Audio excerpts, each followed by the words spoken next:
फागुन में आए हैं। जी हाँ दोस्तों, अरविंद अकेला कल्लू एक सॉन्ग लेकर आए हैं होली का, जिस सॉन्ग का नाम है फागुन में आए हैं।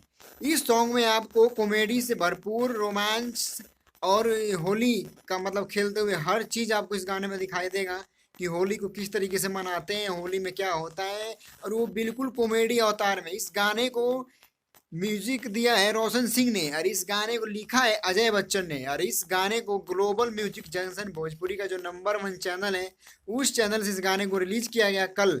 और आज दूसरा दिन हो गया। दूसरे दिन ये गाना पूरे इंडिया के अंदर 18 नंबर पे ये गाना चल रहा है।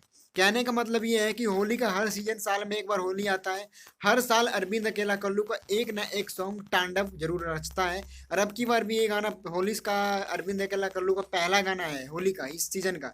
और ये गाना यूट्यूब पे डालते ही, ग्लोबल म्यूजिक जैसे में डालते ही ये गाना अभी 18 नंबर पे ट्रेंड कर रहा है। बहुत बड़ी बात है, बहुत बड़ी खबर है जो अरविंद अकेला कल्लू के फैन है उनके लिए। और आप लोगों से बस यही मैं बोलना चाहूंगा कि आप लोग वीडियो को मेरे लाइक करें, चैनल को सब्सक्राइब करें, जिससे कि हम आपके लिए एक से बढ़ के एक वीडियो लेकर आते रहें और अपना प्यार आशीर्वाद इसी तरीके से बना कर रखें।